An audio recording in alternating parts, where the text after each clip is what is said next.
오늘 본문의 말씀이 출애굽기가 아니라서 일단 많이 놀라셨죠? 예.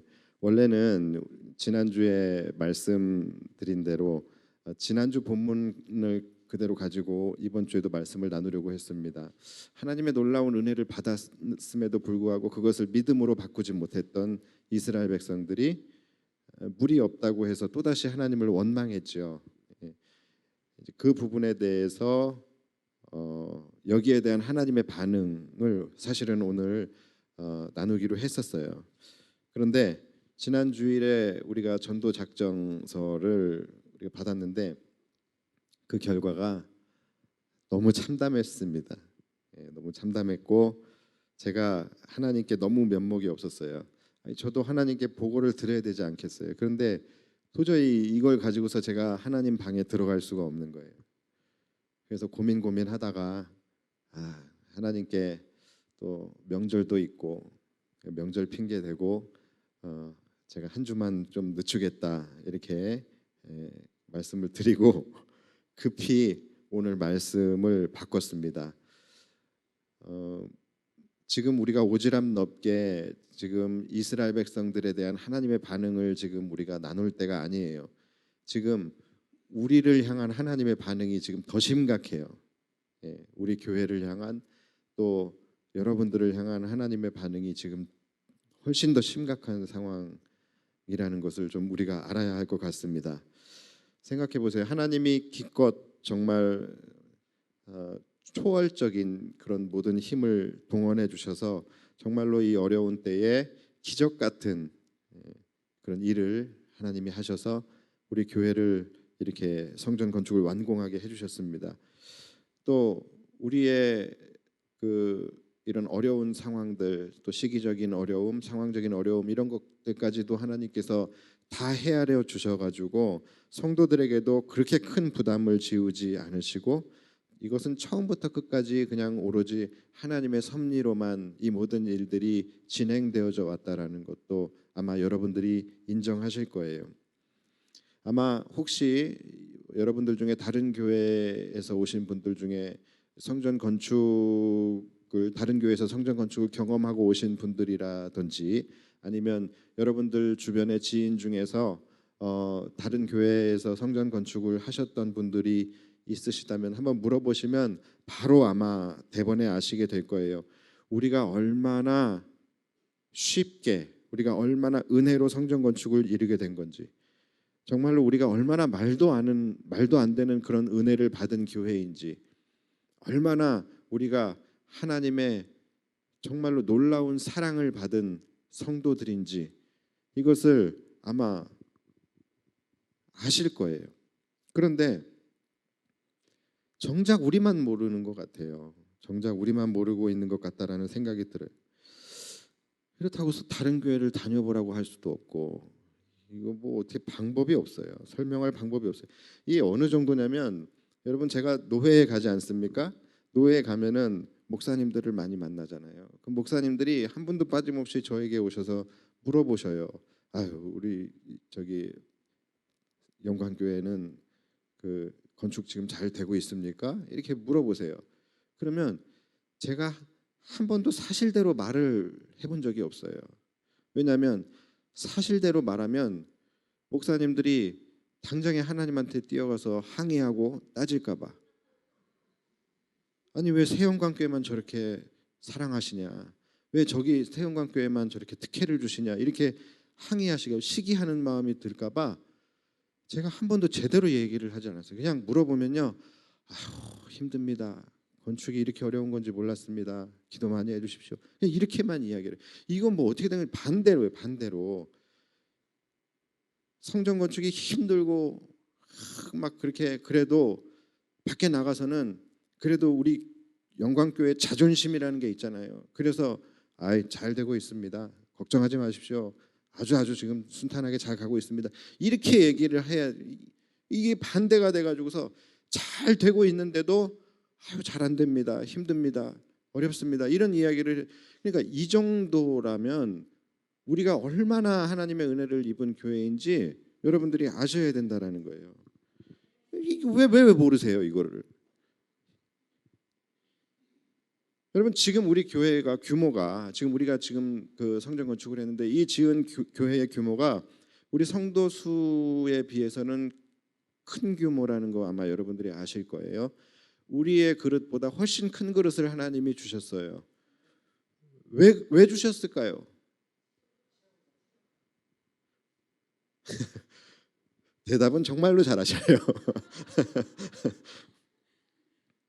설마 1인당 장의자 하나씩 맡으라고 누워서 예배드리라고 주신 건 아닐 거 아니에요. 그렇죠? 여러분들이 지금 대답하신 대로 제가 이렇게 생각해 봤더니 우리 규모보다 훨씬 큰 교회를 주신 이유는 세 가지예요. 첫 번째는 채우라고 주신 거예요.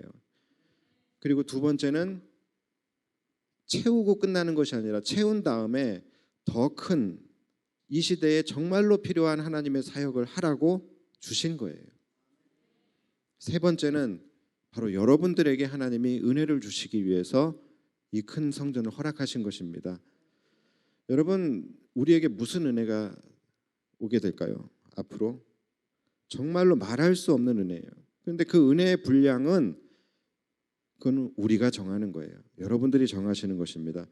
교회를 건축하고 열심히 전도해서 성전을 채우고 또 더 커진 힘으로 큰 사역을 감당할 때에 하나님은 그분의 영광을 위해서라도 성도들의 삶에 반드시 부흥을 일으켜 주십니다. 이것은 분명한 사실이에요. 여러분들이 그동안에 저를 봐오셨겠지만 제가 기복주의 설교를 하거나 여러분 하나님 잘 믿어야 돼요. 헌신 많이 해야지 여러분 축복받습니다. 하나님 잘 믿어야 여러분 형통합니다. 제가 이런 설교에 대해서 굉장히 조심스럽게 그것을 지양하고 그 부분에 대해서 굉장히 우려를 표하는 입장인 목사라는 거 여러분 잘 아실 거예요. 제가 그리고 그런 설교들을 잘 하지 않는다라는 것도 여러분들이 잘 아실 거예요. 그러함에도 불구하고 제가 유일하게 바로 이 부분에 대해서만큼은 제가 자신 있게 여러분들에게 말씀을 그동안에도 드려왔어요. 이것을 왜 그런지에 대해서 이것을 신학적으로 설명하라 그러면 저도 못하겠어요. 사실 이것이 우리의 공로입니까? 우리의 공로도 아니잖아요. 우리는 하나님이 주신 사명을 순종한 것이지 이것이 우리의 공로가 아니에요. 그리고 이 모든 일들도 사실은 하나님이 이루신 거잖아요. 하나님이 실제로 다 하신 일인데 무슨 우리에게 공로가 있겠습니까? 그런데도 불구하고 제가 지금까지 경험한 바로는 한 번도 어김없이 하나님은 건축을 이룬 교회에 헌신한 성도들은 늘 하나님께서 정말로 놀라운 하나님의 위로와 축복이 있었습니다. 이것은 그냥 제가 지난주에 말씀드린 것처럼 제가 보고 경험한 은혜가 저의 믿음이 된 거예요. 그래서 제가 여러분들에게 이 부분을 말씀드리는 것은 제가 목사로서 말씀드리기보다는 제가 증인으로서의 고백입니다. 여러분들도 이것을 잘 새겨 들으실 필요가 있어요. 건축을 이룬 교회에 하나님이 주시는 은혜는 이 삶의 부흥 또 이것뿐만이 아니에요. 또 다른 은혜가 있습니다. 그것이 뭐냐면 바로 교회 생활의 행복과 기쁨입니다. 지금보다 훨씬 더 여러분들의 교회 생활이 행복해진다라는 거예요. 기쁨이 넘치는 교회 생활이 될 거예요. 어떤 성도들은요, 이런 성도들이 있어요. 교회에 부흥하는 것을 그렇게 썩 내켜하지 않는 분들 계십니다. 교회가 부흥해서 새로운 사람들이 들어오는 것에 대해서 싫어하시는 분들이 있어요. 왜냐면 우리가 익숙하니까, 우리끼리가 익숙하고 또 우리끼리 지금까지 또 교회가 그냥 이렇게 오랜 시간 동안 함께 서로 신앙생활하면서 서로 익숙해지고 서로 이제는 마음도 어느 정도 잘 이제 통하기 때문에 우리끼리 그냥 신앙생활 하다가 우리끼리 천국 가고 싶은 그런 성도들도 분명히 계실 거예요. 각기 다른 이 성격을 가진 새로운 사람들이 우리 교회에 들어와서 우리의 익숙함을 깨버리는 것, 이런 것도 싫고 또다시 또 새로운 사람들과 더불어서 하나를 이루어야 하는 모든 그런 과정들이 피곤한 것이죠. 그래서 새로운 사람들이 들어오는 것에 대해서 꺼려하시는 분들이 있습니다. 자, 그런데 여러분, 교회 생활의 행복이라는 것, 교회 생활의 기쁨이라는 것은 사람들과의 익숙함에서 오는 것이 아니에요. 교회 생활의 행복은 사람들과의 하나됨에서 오는 것입니다. 교회 생활의 행복이라는 것은 그냥 우리끼리가 좋사오니 하면서 안주하면서 오는 것이 아니라 활발한 사역의 열매로부터 행복과 기쁨이 오는 거예요. 다시 말해서 교회 생활의 기쁨은 사람으로부터 오는 것이 아니라 사역으로부터 오는 거예요. 교회가 안주하는 것이 아니라 막 살아서 움직이고 사역을 향하여 막 함께 나아가고 그렇게 계속 교회가 부흥하고 더 하나님이 기뻐하시는 사역을 우리가 이루어 갈 때에 그때에 행복해지는 거예요. 제가 아까 처음에 여러분들에게 우리 교회가 전교인이 함께 전도에 동참하기로 했습니다. 정말로 우리 교회는 이렇게 저력 있는 교회입니다. 그리고 우리 교회가 복음을 들고 나갔을 때에 세상 사람들이 두 팔 벌려 우리들을 환영했습니다 라고 이야기를 했을 때 여러분들 어땠어요? 행복했지요. 우리 교회, 내가 우리 교인이라는 것이 좋고 자부심이 생기고 그랬죠. 교회의 행복과 기쁨은 사역에서 오는 거예요. 사람들과의 익숙함에서 오는 것이 아니라는 거예요. 물론 교회가 부흥하다 보면은 이런 사람도 오고 저런 사람도 올 수 있어요. 또 막 성격이 모난 사람도 올 수 있고 까칠한 사람도 올 수 있습니다. 그러나 여러분 상관없어요. 또 그런 사람들이 오는 곳이 교회예요. 아무 상관이 없는 거예요. 왜냐하면 교회 안에서의 하나됨이란 성격의 하나됨이 아니라 사역의 하나됨이기 때문이에요. 뭐 우리가 부부입니까? 뭐 굳이 그렇게 우리가 성격이 하나 될 필요가 있어요? 아니잖아요. 그러니까 성격이 하나 되는 것은 될 수도 없어요. 여러분 지금까지 30년, 40년 이렇게 같이 신앙생활 해오신 분들이 많이 계신데 여러분들 그런다고 해서 성격이 하나가 됐습니까? 그렇지 않잖아요. 그냥 익숙한 거예요. 성격이 하나 될 수는 없는 거예요. 30년, 40년 함께 울고 웃으며 신앙생활을 해도요. 싸울 땐 또 싸우잖아요. 그러니까 사람을 통하여서는 진정한 하나됨을 이룰 수 없는 것이고 진정한 행복과 기쁨 누릴 수가 없는 것입니다. 우리끼리 이런 것은 결코 좋은 것이 아니에요. 30년을 우리끼리만 있어도 수틀리면 갈라져요. 여러분 30년, 40년 된 교회들도요. 갈라지고 분열됩니다. 그리고 교인들이 많아야지 교회가 막 갈라지고 당파가 나고 막 분열되고 이러는 것이 아니에요.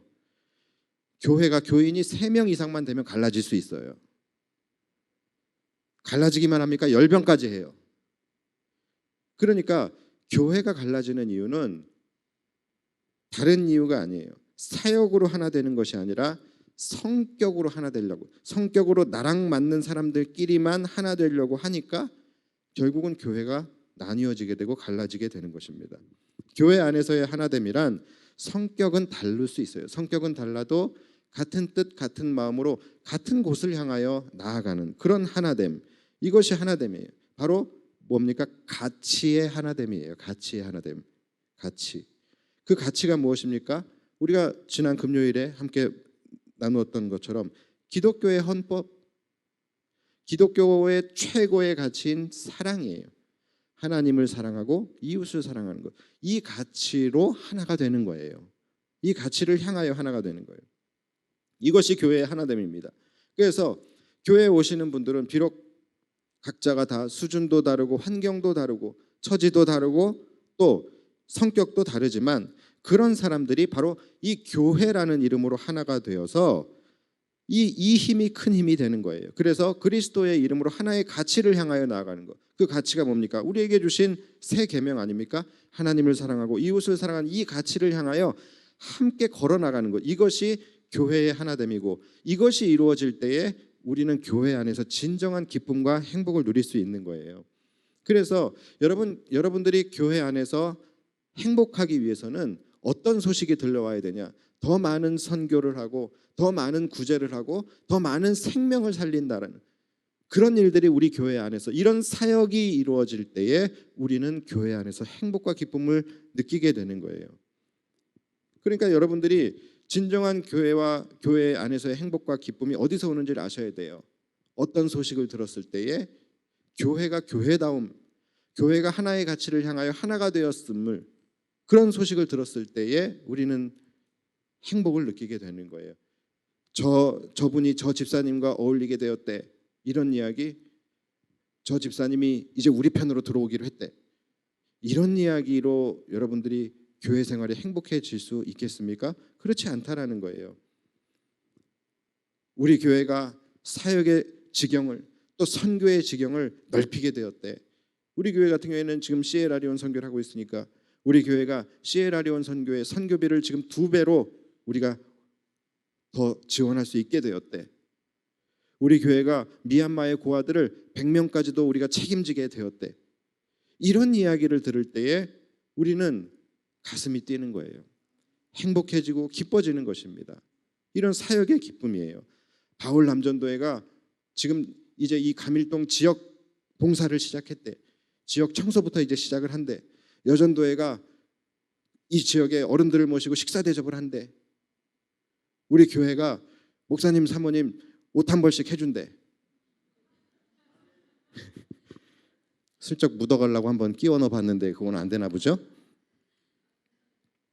아무튼 이런 우리 교회가 정말로 하나님의 일을 하고 있다라는 것이 느껴졌을 때에 우리는 그 안에서 영적인 만족감, 사역의 기쁨, 행복 이런 것을 느낄 수 있는 거예요.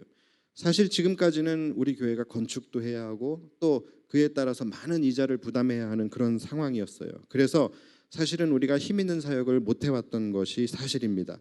그러나 우리가 언제까지만 이러고 있을 수는 없는 것 아니겠습니까?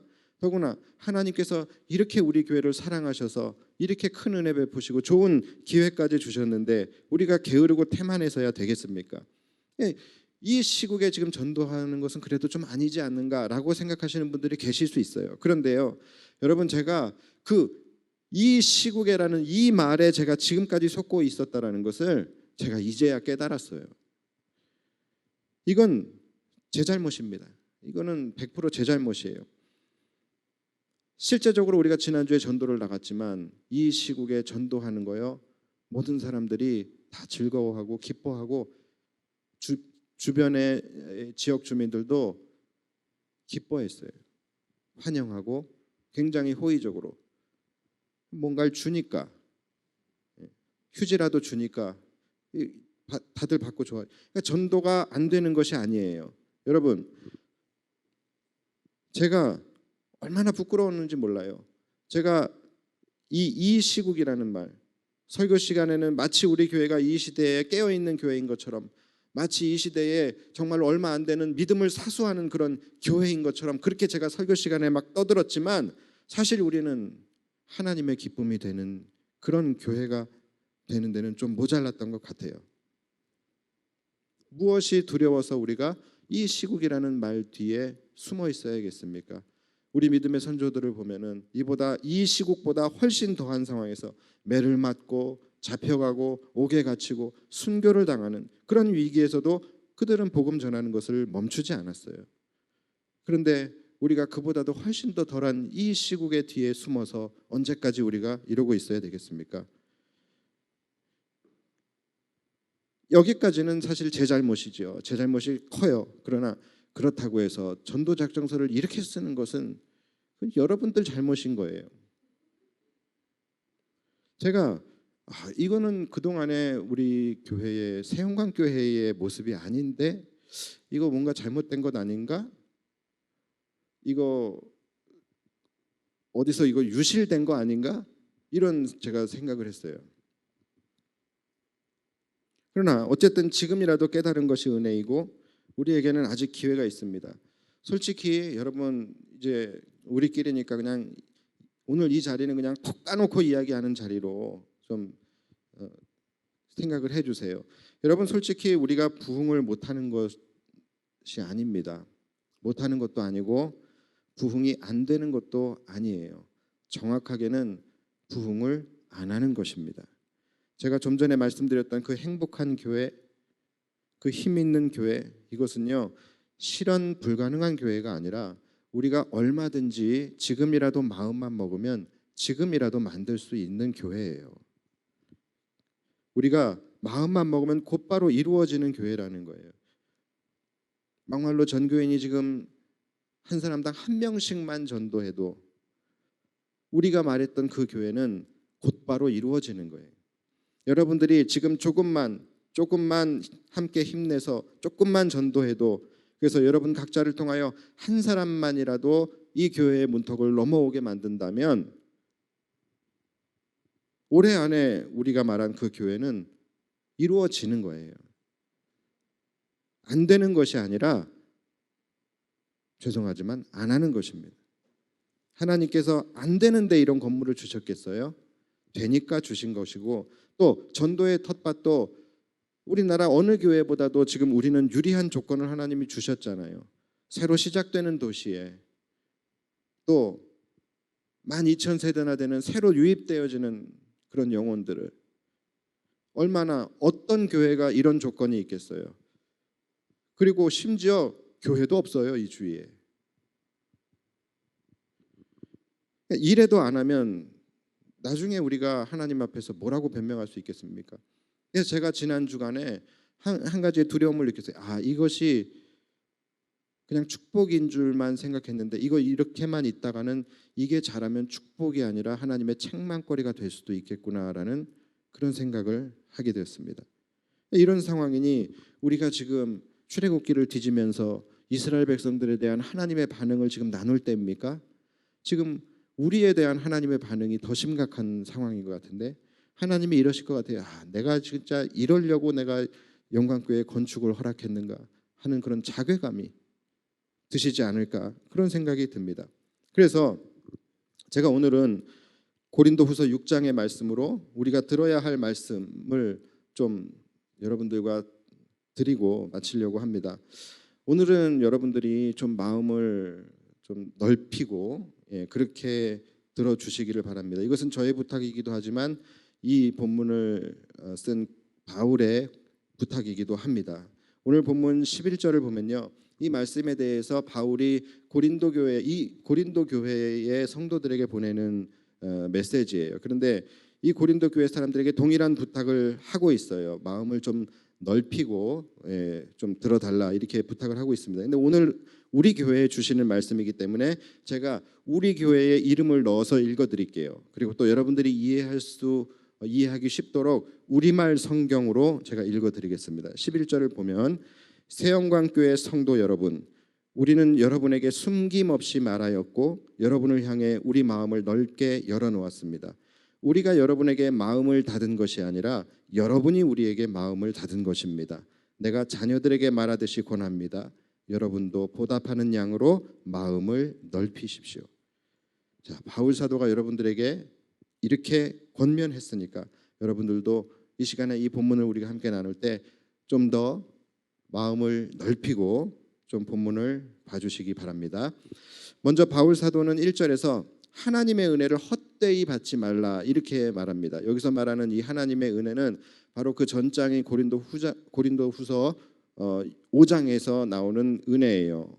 하나님과의 화해되어지는 은혜, 또 죄사함의 은혜, 의롭다 여김을 받는 은혜, 즉 구원의 은혜입니다.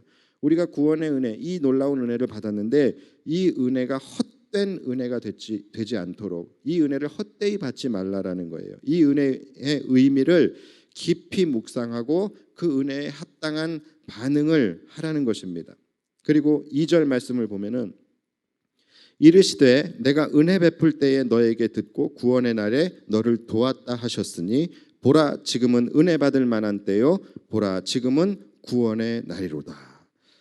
자, 이 말씀은 우리가 또 잘 아는 말씀이고, 또 이 말씀은 굉장히 우리에게 힘이 되고 소망이 되는 말씀이에요. 그런데 꼭 그 안에 그 메시지만 있는 것은 아니에요.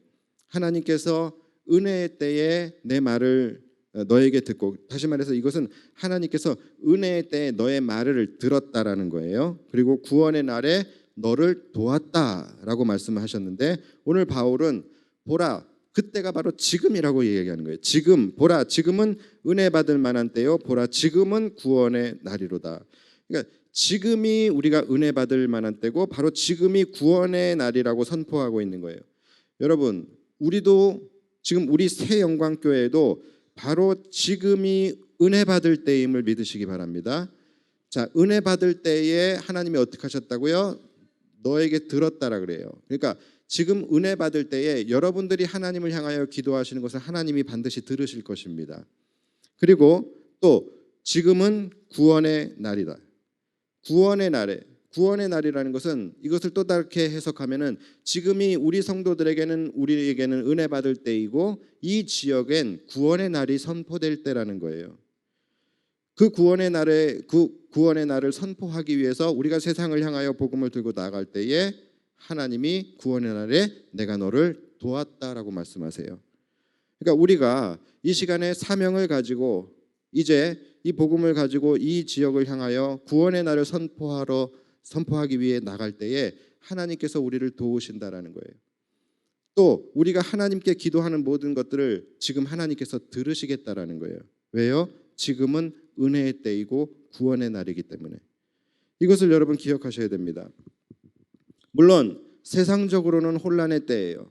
그리고 또 우리의 육신적 삶으로는 굉장히 어렵고 힘든 때인 건 사실이에요. 그러나 그런 것과 관계없이 하나님이 역사하시고자 할 때에는 사막에도 백합화가 피었고 또 광야와 메마른 땅이 기뻐하는 일들이 일어났던 것처럼 지금 이 상황이, 이 시국이 어려운 시기인 것은 사실이지만 우리가 지금 은혜의 때이다, 지금 구원의 날이다라는 것을 우리가 선포하고 나아가면 하나님이 우리의 기도를 들으시고 우리의 모든 사역 가운데 하나님의 도우심이 있을 것이다라는 그 믿음이 우리에게 있기를 바랍니다. 자, 그렇다면 이제 진짜로 본론으로 들어가서 지금 우리가 이 은혜의 때를 맞이하고 이 지역의 구원의 날을 선포하는 데 있어서 가장 중요한 역할, 가장 중요한 위치에 있는 사람들이 있습니다. 자, 그들이 누구일까요? 이 지역에 구원의 날을 선포하고 우리가 은혜의 때를 맞이하는 이 지금 중요한 때에 그것의 성패를 결정하는 결정적 자리에 저절로 서게 된 자들이 있어요. 자, 그들이 누구일까요? 그들이 누군지 아십니까? 그들이 바로 교회의 리더들입니다. 잘 들으셔야 됩니다. 지금 이 모든 사역의 성패를 결정짓는 가장 중요한 위치에 서 있는 사람들이 있는데 그들이 누구냐면 바로 교회의 리더들이에요. 교회의 리더인 목사, 장로, 또 전도회장, 등대지기, 중직자들, 교사들, 이들이에요. 왜 그럽니까? 사람들은요, 리더가 이끄는 대로 따라가게 되어 있기 때문이에요. 리더가 굳이 이끌지 않아도 리더가 가는 대로 따라가는 것이 공동체의 생리입니다. 그래서 중요한 거예요. 만약에 교회의 리더인 목사가 지금 강단에서 바른 복음을 전하지 못하고 다른 복음을 전하면 여러분들은 다른 길로 따라가게 되어져 있어요. 굉장히 위험한 것이죠. 가장 큰 문제예요. 장로는 신앙생활의 리더입니다. 본인이 의식적으로 내가 리더하고 안 하고 이러건 상관없어요. 상관없어요. 그냥 본인이 장로라는 직분에 있다는 것 그 자체로 그는 성도들 중에 맨 앞에 있는 사람인 거예요. 그리고 성도들은 그 뒤를 따라가게 되어져 있습니다. 사람들이 안 보는 것 같지요? 안 따라할 것 같지요? 절대 그렇지 않아요. 장로님들이 무엇을 하면 사람들은 그래야 하는 것으로 알고 따라가는 것이고, 장로님들이 무엇을 하지 않으면 성도들은 안 해도 되는 것으로 알고 그들도 하지 않는다라는 거예요. 이것은 거스를 수 없는 공동체의 생리예요. 그래서 장로님들과, 여기도 장로님들 계시고 또 교사들, 등대지기들, 전도회장님들, 그리고 자기를 뒤따라오는 누군가가 있다라고 생각되어지는 리더들, 이들은요 반드시 내가 무엇을 할 것인가 또 무엇을 하지 말아야 할 것인가에 대해서 굉장히 신중히 생각하셔야 합니다. 본인이 따라오라고 하고 또는 따라오라고 하지 말고 이거 전혀 하지 않았어도 사람들은 그들을 따라가게 된다라는 거예요. 리더가 여러분 그만큼 무섭고 무거운 자리인 겁니다. 제가 언젠가 과천에서 결혼식이 있어서 과천 그 결혼식을 가는데 꽤 오래전 일이에요. 전 교회 사역할 때니까 한 10년도 더 된 일이죠. 그때 이제 과천에 이 그 예식장을 가야 되는데 남태령 고개를 넘어가요. 남태령 고개가 지금은 모르겠는데 그때 엄청나게 막혔어요. 그렇게 막히는지 몰랐어요. 아예 움직이질 않았어요. 그 고개 넘어가는데. 그래서 야 이거 이렇게 가다가는 이거 결혼식 참석 못하겠다. 그래서 발만 동동 구르고 있었는데 조금 이렇게 가다 보니까는 저 앞에서 이게 차들이 살짝 눈치를 보더니 오른쪽 이렇게 샛길로 빠지는 거예요. 그러더니 그 뒤따라서 또 다른 차들도 살짝 눈치를 보더니 속속속속 빠져요. 그래서 제가 그걸 보고서 또 저는 지혜롭잖아요. 그래서 제가 저거는 샛길이다. 저거는 쇼컷이다. 그래서 제가 1차선에 있었는데 비상등 켜고서 막 이제 3차선 쪽으로 막 갔죠. 나 저걸 따라가야 돼. 그래서 이제 저거를 계속 그쪽 샛길로 가는 차들을 뒤 딱 붙어가지고서 따라갔습니다. 그 샛길로 딱 빠져들자마자 언제 차가 막혔냐는 듯이 그냥 차가 거기서부터는 쭉쭉 나가는 거예요. 얼마나 기분이 좋은지. 또 저만 가면은 기분이 뭐 그래도 기분이 좋겠지만 더 좋으려면 또 옆에 막혀 있는 차를 봐야겠죠. 그래야 더 좋잖아요, 그렇죠? 옆에 이렇게 보니까는 그 원래 가던 차들은 그대로 서 있어요. 그러니까 나는 좋은 리더를 만났기 때문에 좋은 리더를 따라서 가니까는 나는 탄탄대로로 쭉쭉쭉쭉 뻗어나가는 거예요. 길도 훨씬 좋더라고요. 길 정리도 잘 되어져 있고. 이제는 이렇게 쭉 이제 이대로만 가다가 이제 과천 들어가는 그 길로 이제 합류만 하면 되는 거예요. 이제 그 길만 이제 만나면 되는 거예요. 그래서 이제 한참을 갔습니다. 제 눈앞에 펼쳐지는 것은 과천과의 합류 도로가 아니라 경마장이었습니다. 그러니까 못된 짓 하는 놈들은 뒤통수만 보면 안다고. 이 차들이 왜 난 눈치를 보나 했어요. 차가 뭐 눈치를 볼 수가 있습니까? 그런데 이상하게 차 뒷꼭지만 봐도 저 차가 지금 눈치 보고 있다라는 그런 느낌이 들더라고요. 그런데 결국은 경마장으로 들어가 버렸어요. 그러니까 제가 어떻게 합니까? 엎어진 김에 쉬어가요? 경마하고 갈까요? 뭐 어떻게 할 수가 없는 거예요, 이 상황이. 그래서 어쨌든 거기서 돌려서 다시 나오는 데만 또 한참 걸려고. 결국은 예식장에 도착을 하기는 했지만 혼인잔치의 문은 굳게 닫히고 저는 밖에서 슬피 울며 일을 가는 그런 일이 일어났다는 거예요. 여러분, 잘못된 리더를 따라가면은 이렇게 되는 거예요. 잘못된 리더를 따라가면은요, 마치 내가 지금 잘 선택하는 것 같고 남들보다 편한 것 같고 또 남들이 생각하지 못하는 지혜가 나에게 있는 것 같고 나만 지혜로운 것 같고 이렇게 해도 되는 것 같고 그렇지만 여러분 결국 그 끝에 가보면 나는 전혀 다른 곳에 와 있음을 알게 될 거예요. 그래서 가장 앞에 가는 리더가 제일 중요한 거예요.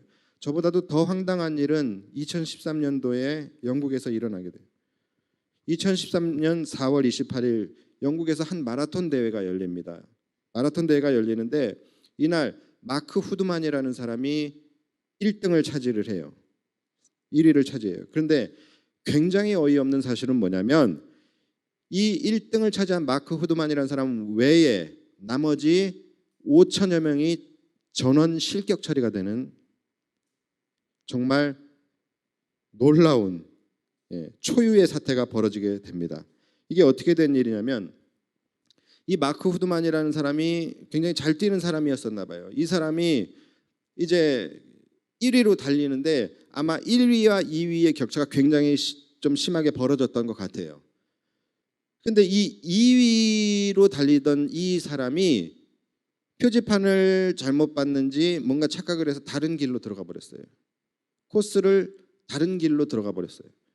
그러니까 3등이 2등을 보고서 쫓아가고 4등이 3등을 보고서 쫓아가고 이래서 5천 명이 다른 코스로 경로 이탈을 해버린 거예요. 결국은 전원 실격 처리가 됩니다.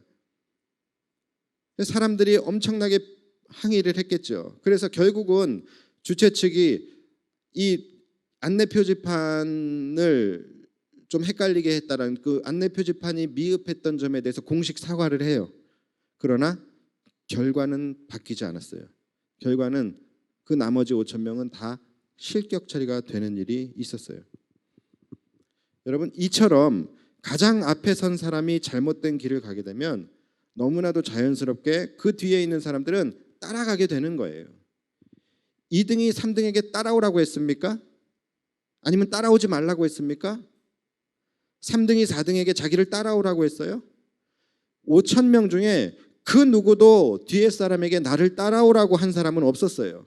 그 누구도 자신이 리더가 되겠다고 한 사람도 없었고, 그 누구도 내 뒤에 오는 사람을 위해서 내가 옳은 길을 가야지라고 생각한 사람도 아무도 없었어요.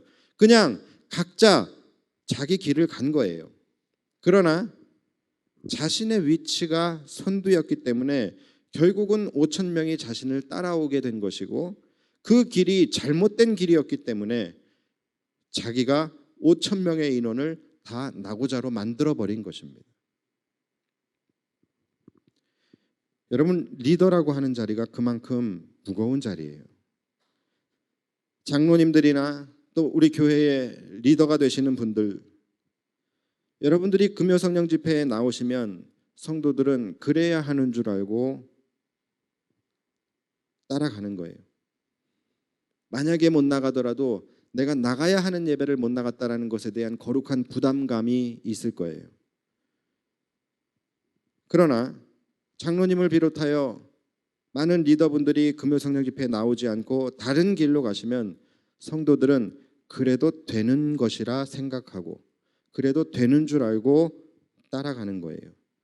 못 나가더라도 마음에 별로 거룩한 부담감을 느끼지 못합니다. 왜요? 장로님도 참석하지 않은 예배이기 때문에, 우리 등대지기도 참석하지 않은 예배이기 때문에 마음이 한결 편안해지는 것이죠. 물론 그것을 그 누구도 의도한 것은 아니에요. 그러나 그 위치가 그렇게밖에 될 수 없게 되어지는 위치라는 것입니다. 만약에 성도들 중에 예배 시간에 일이 생기거나 또는 너무 나가기가 싫고 막 피곤하고 막 그래요.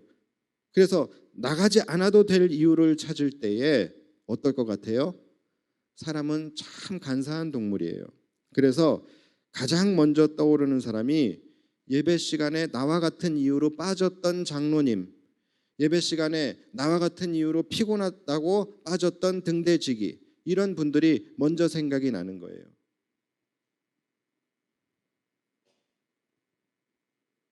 우리들도 싸울 때에 너도 그랬잖아 라는 말, 이런 말 많이 하잖아요. 그런데 너도 그랬잖아, 그 사람이 예전에 그랬던 것이 기억하려고 요때 써먹어야지 하고서 우리가 막 기억해놨던 거예요? 아니잖아요. 기억하려고 한 적도 없어요. 그러나 그때 생각이 나는 거예요. 왜 그래요? 그분들이 가장 선두에 있기 때문에 그런 거예요. 본인이 교회의 리더라고 생각되어지는 분들, 그래서 본인이 절대로 해야 할 것과 하지 말아야 할 것을 신중하게 생각하고 하셔야 합니다. 성도들이 해야 할 것을 놓고서 고민을 하죠. 내가 이것을 해야 하는데 해야 하나 말아야 하나, 이렇게 고민할 때에 그때에 떠올려지는 얼굴이 되셔야지, 성도들이 하지 말아야 할 것을 고민할 때 떠올려지는 얼굴이 되시면 얼마나 불명예스럽고 그것이 부끄럽겠습니까? 그래서 우리 교회의 리더분들은 내가 누군가에게, 우리 교회 성도들의 누군가에게 떠올려지는 얼굴이라는 것을 여러분들 꼭 기억을 하고 우리는 행동을 하셔야 되는 거예요. 성도들이 신앙적으로 옳은 것을 결정해야 할 때마다 떠올려지는 얼굴이 되셔야지, 성도들이 옳지 않은 것을 고민할 때에 떠올려지는 얼굴, 마음을 한결 편안하게 해주는 그런 얼굴이 되시면 되겠습니까? 여러분, 아름다운 교회, 행복한 교회, 기쁨이 넘치는 교회, 이러한 교회는요, 성도들이 신앙적으로 옳은 결정을 하기 위해서 떠올려지는 얼굴들, 그 리더의 얼굴들이 교회를 아름답게 만들어가는 것입니다. 이제 교회가 전도를 시작하잖아요. 전도를 시작한다고 선포했습니다. 우리 장로님들을 비롯한 교회의 리더급 되시는 분들이 여기에 함께 열심히 참여하시면 성도들은 그 길을 함께 따라가게 될 거예요. 그러나 가장 앞에 서 계신 분들이 마치 남의 집 불구경하듯이 그렇게 하시면 성도들 역시 그래도 되는 것이라 생각하며 함께 서서 구경하게 될 것입니다. 그래서 여러분, 직분이라는 것은 함부로 받아서도 안 되는 것이고 직분은 굉장히 무거운 거예요. 중직자라는 말, 가장 중요한 직분이라는 뜻도 있겠지만 그 중직자의 중자는 한문으로 무거울 중자입니다. 그만큼 무겁다라는 거예요. 그래서 바울 사도가 뭐라 그럽니까? 3절에 보면은 우리가 이 직분이 비방을 받지 않게 하려고 무엇에든지 아무에게도 거리끼지 않게 하고, 바울 역시 마찬가지예요. 바울 역시 이 사도라는 이 직분, 가장 성도들의 앞에 있는 이 직분이 비난을 받지 않기 위해서, 혹시라도 뒤따라오는 성도들에게 어떤 시험거리나 이것이 거리낌이 되지 않기 위해서 부단히 노력했다라는 거예요. 심지어 4절 보면은 오직 모든 일에 하나님의 일꾼으로 자천하여 많이 견디는 것과 환난과 궁핍과 고난과 매맞음과 갇힘과 난동과 수고로움과 자지 못함과 먹지 못함 가운데서도, 그는 모든 일에 자신이 선두에 서서 하나님의 일꾼임을 보이기 위해서 많은 고난과 어려움과 그 괴로움을 견디며 가장 앞에 선 자로서 부끄럽지 않은 모습을 보여주었다라는 것입니다. 혹시라도 매맞음과 갇힘과 수고로움과 자지 못함과 먹지 못함, 이러한 것들이 무서워서 이런 것들 피하고 싶어서, 안 당하고 싶어서 내가 타협하거나 또는 본인의 그 직분을 내려놓고 버리고 직분을 감당하지 않을 때에 그것을 보고 뒤따라오는 많은 성도들이 그들에게 시험거리가 되고 혹시라도 그것을 따라오는 그런 성도들이 있을까 봐 그는 최선을 다해 자신의 직분을 감당했다라는 거예요. 저부터 시작해서, 목사인 저부터 시작해서 우리 교회의 중직자분들과 리더들, 그리고 또 신앙의 연륜이 오래되신 그런 분들, 다 성도들이 보고 따라가는 분들입니다. 그래서 뒤를 따르는 누군가가 있는 모든 분들은 깊이 생각하셔야 돼요. 깊이 생각하시고 옳은 길을 가시기 바랍니다. 여러분들의 얼굴이 뒤따라오는 자들이 옳지 않은 선택을 할 때에 떠올려지는 얼굴, 그 얼굴이 아니라 옳은 선택을 할 때에 가장 먼저 떠올려지는 얼굴이 되시기를 바랍니다. 아름다운 교회, 부흥하는 교회, 좋은 말이에요. 그런데 이것은 어떻게 만듭니까? 어떤 기술, 어떤 특별한 교회를 부흥시키고 아름답게 만드는 어떤 특별한 테크닉이 있고, 또 그것을 위한 어떤 시스템이 있고, 또 거기에 또 필요한 재정이 있고, 이런 것으로 아름다운 교회, 거룩한 교회가 만들어지는 것이 아니라 바로 여러분들이 옳은 길을 갈 때에 좋은 교회, 행복한 교회는 저절로 이루어지는 것입니다. 여러분, 이것을 꼭 기억하시고 내가 무엇을 해야 할지, 무엇을 하지 말아야 할지를 신중하게 생각하시고 결정하셔서 정말로 우리 교회가 저절로 행복한 교회, 기쁨의 교회, 아름다운 교회가 되어지게 되기를 간절히 바랍니다.